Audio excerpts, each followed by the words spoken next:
So welcome back. This is video number 4. After we have learned how to code the network for SBA, how to profile the demand, we will now in this video set up the procedure, the simulation-based assignment. You will learn about the parameters for the assignment. We will run a simulation-based assignment and we do some troubleshooting of errors that might prevent the assignment to be executed.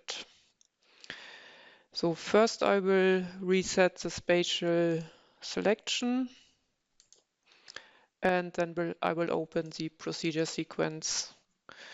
So the procedure sequence is basically the way how we automate calculations in Visum. So you can do here demand loops, but also set up something like assignments only. So I will disable the static assignment, so it is not anymore executed, and will create a new group for the simulation-based assignment.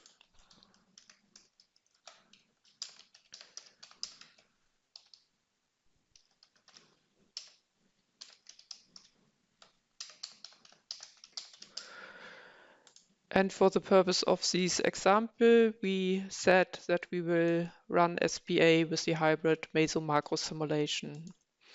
So in this group, I will create a procedure to delete assignment results. It's always good practice to automate that.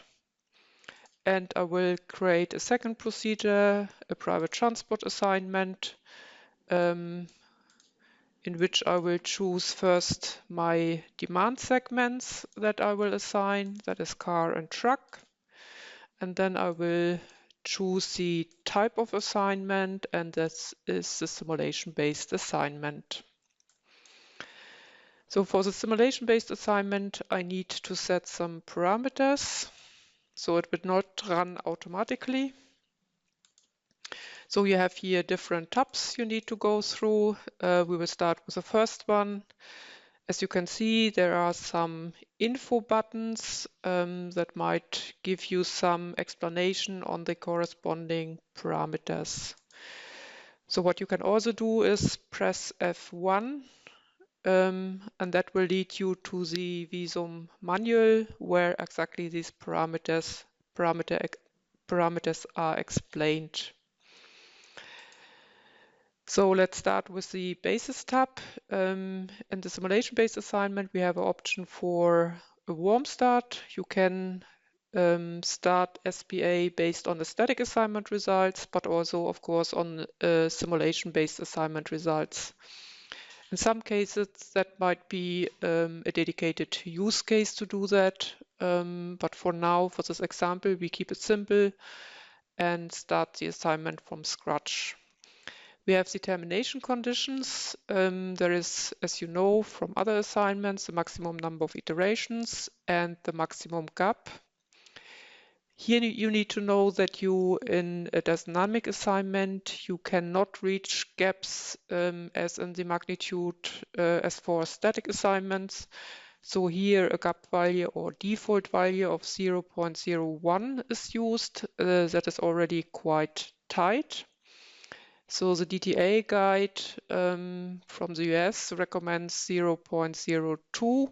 So that might be a range where you can expect a dynamic assignment to converge. We have here an additional hint. In order for the assignment to converge, all vehicles need to leave the network. The reason for that is in some cases you might have a gridlock in your network and nothing moves, but the gap might be still quite low. In order to avoid that, there is this additional condition that vehicles need to leave the network. Sometimes that is not the case in the last iteration, and in order for you to not reset the assignment, there is the option to run some additional iterations where basically only a check is made if all vehicles have left the network. Then for the simulation, because it is a simulation, we have a random seed and influence of randomness. And we have also the ability to detect certain gridlocks. So it is strongly recommended to check this box. I will come back to that later when we see some results. For the paths, we would also recommend to leave the default settings. So limit number of path searches might have an influence on convergence. So it is better if you leave that off for the assignment to converge faster. And the same applies to this parameter, minimum path volume. If you, for example, reduce that to something like 0.01, that will have a drastic effect on convergence and might even prevent convergence in the simulation-based assignment.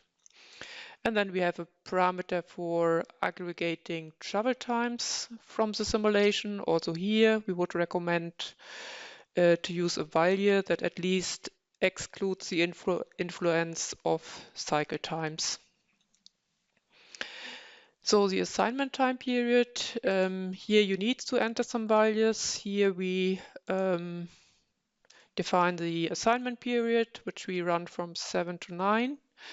For the post-assignment time period, that of course depends on the size of the network. So here you might, for example, check the path of static assignment. So in this network, we have paths of a length of 80 minutes. So in order to make sure that vehicles can leave the network, I choose here a value of 1 hour and 30 minutes. So you need to consider that also vehicles starting their trip shortly before 9 have the chance to leave the network. The time interval for balancing, they are automatically created. You can change that, and you can also use different time intervals for different time periods. That is also possible. And as you can see here, this hint, currently we do not have analyzed time intervals in the network. That are basically the time intervals for which we later on will produce results. So for simplicity, we have here just a button where you can automatically create analysis time intervals based on the time intervals for balancing. So for volume balancing, there are two parameters. We would here recommend for the first parameter to choose the cost proportional option, because according to our experience, this improves convergence or speeds up convergence essentially. For the step size control, it is recommended to use MSA. There are exceptions if you, for example, have assignment periods, for example, over an entire day, where you might have in the morning peak a gridlock, but also in the late afternoon peak a gridlock. And in that case, it might be recommended to choose this option. And this makes sure that there are still enough volume distributed also in the later iterations at the later time of the day to resolve these gridlocks. But generally, we would recommend to use MSA here. Also in the simulation-based assignment, you can use a base volume. Of course, that has to be dynamically defined. It has to be the unit of volume per hour unless you use something, a dynamic attribute from Visum directly. So now the macro meso simulation, we said for our example, we will use this option. We will run the mesoscopic simulation in the territory, in the area of the territory. And in the rest of the network, which we are not so much interested in, we will use macroscopic principles. So to do that, you need to choose a link attribute, and this link attribute indicates where the simulation will be done mesoscopically. So here you get to the attribute selection dialog. We will create a new attribute. It's quite convenient to do that here. So that is called as mesolink. The default value is currently 0, but after we have set all the parameters for the procedure, we will go back to that attribute and set it accordingly for the links within the territory. Okay, and then of course we would like, after we have executed the assignment, we would like to see the simulation, the recording, and in order to do so, we need to check here a box for recording vehicle trajectories. So for now, that are all these settings for the simulation-based assignment. As I said, we need to go back to the link attribute, which we will use to define the links where we simulate mesoscopically. So they are currently all 0. As you know, in Visum, we have also options to intersect different network objects, and that is exactly what we now use here. In order to define the value for that attribute, we will intersect links with the territory. So you can do that either through multi-edit. So also here you would choose the attribute and then you can check intersect. But here you do that once, and that might be appropriate, but sometimes it's also useful to integrate something like that in the procedure sequence, so you know what you have previously calculated, and you might be able to repeat it if necessary. So also here we have a procedure called intersect, and here I will intersect links as a target object, or links, and the source object is a territory of which we have only one. The target attribute is the user-defined attribute that we just created. As an aggregate function, we use maximum share. So if the link is mainly in the territory, we will allocate the attribute of the source attribute. We just need here to set it to 1. The wait option is not needed. So now we can execute also a single procedure. You can either do that through that button, but that is also available via the context menu. So now I have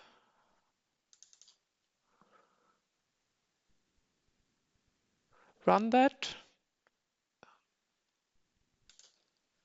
and have allocated the value to some links. So for now, I do not need to repeat that. So it is set, and therefore I now can execute my procedure sequence. So currently I have errors.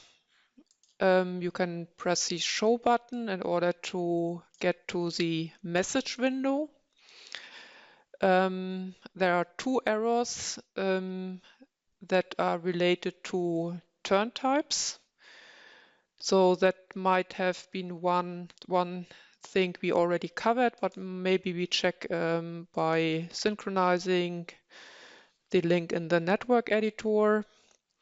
So in order to have a look,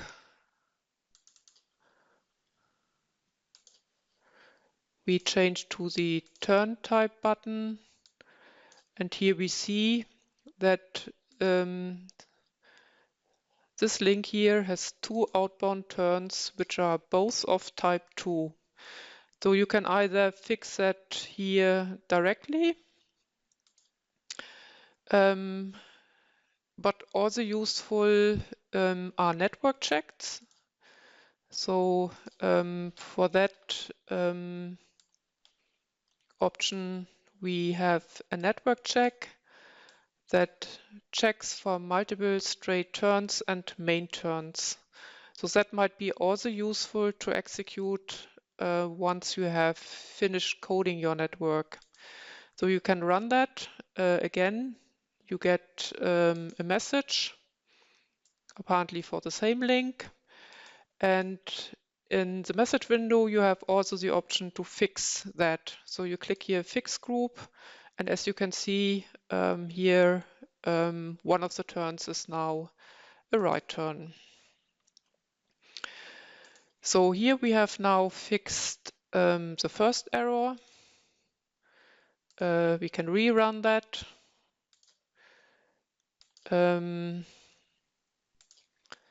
also some synchronization in the junction editor. And again, we can see that we have here overlooked a turn that still has type 0. So that needs to be changed to 3. And now we can rerun the procedure sequence again. And you may note in the message window, there are messages of different types. So node means something that you might need to check in the network, but you need to fix the errors in order that the procedure can be executed. So here there are some links detected with a speed of 0. That should not be the case for the simulation-based assignment if these links are open. We will check in the network editor and can also see here in the list that these links are open. So I will allocate an appropriate value of 15 miles per hour. And we might also check in the junction editor if there are any issues of coding. So that is best to be done in the geometry view. So here we can again check if the allocated lane turns are correct, if the lane allocation is correct, and so on. So that seems to be the case. And now we rerun the procedure sequence. And this time the simulation-based assignment is executed. Once that is done, we will have a look at the message window again.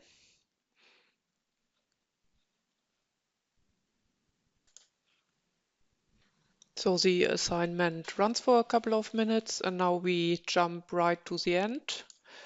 And now I would have another look at the message window to point you to potential things you should consider. There are two types of messages. The first relates to the link length. It is always good practice if you check the link length and make sure that links are not too short, in particular in the vicinity of junctions. If you have two leg nodes, you might even able to automatically remove them and connect the links. So that is one option to get rid of that. And potentially you can also have a look here in the link list, sort the link list, and then you will see that you here have links with very short lengths, so that might be worth having a look. And the second type of node you find is related to the detection of gridlocks. Sometimes in the simulation, in particular in the very first iterations, it might happen that vehicles move in such cycles, and then a gridlock could happen. And that is something we can automatically detect in the simulation-based assignment, and there is a resolution for that. And that is related to the option in the procedure parameters. So it is recommended to check that. And as you can see here, that happens typically during the first iterations, but in later iterations, these gridlocks are resolved. So with this, we are at the end of this video. In the next video, we will look at some results of the simulation-based assignment.